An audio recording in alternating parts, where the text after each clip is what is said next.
FM News Talk 97.1. On-demand audio.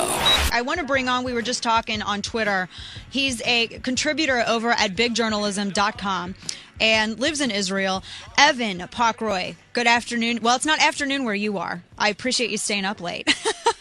No problem. I was actually preparing for the Sabbath, so I'm up late cooking. Well, very good. Evan, you, first of all, thanks for all the great work that you do at Big Journalism. And My pleasure. I wanted to get your reaction to President Obama's speech earlier this afternoon. And were you, I'm sure were you able to catch it? No, as a matter of fact, but as soon as it finished, I got the transcript and I read through it.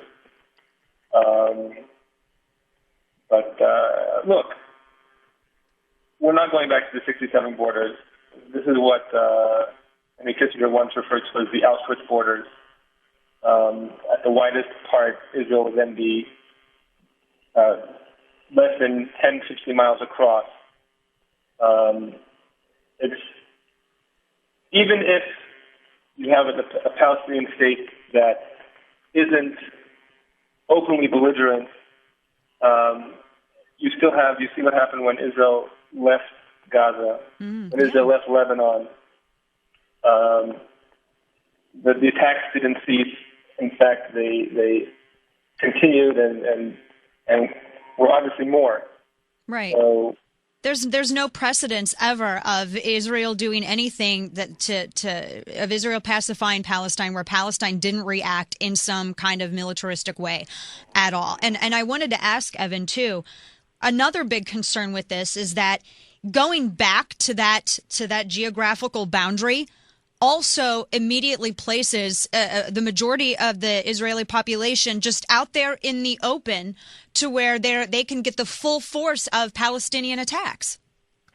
well, I mean, beyond that, you also have to keep in mind that there's currently in these, I guess we call them disputed areas, over 350,000 Jews living there, myself included.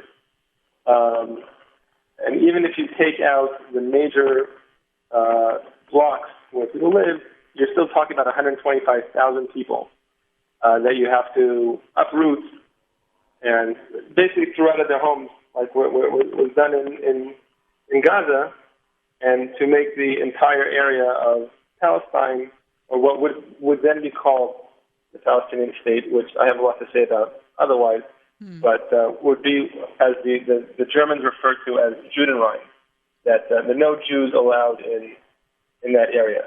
Wow. And a lot of, one of the things that we know too is that a lot of, like, you have the Wailing Wall, the Temple Mount, Old Jerusalem, all of this would essentially just be handed over to Hamas on a silver platter, if this was abided by. But even from our point of view, from your point of view, you have to take into consideration that between 1948 and 1967, when Jordan illegally occupied the land, which nobody really cared about, it wasn't only Jews who weren't allowed to visit the holy sites. Also, basically, only Muslims were allowed to visit holy sites, and even those nobody really cared about them at that time. Right.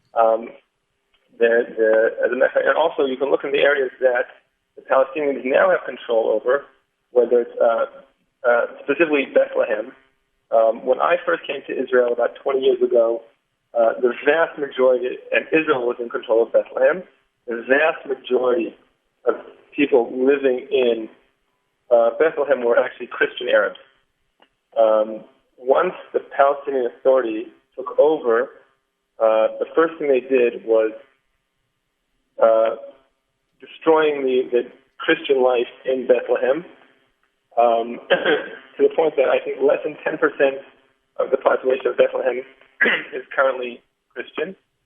We know what happened when the terrorists holed up in the Church of the Ascension and basically used it as the whole place as a toilet.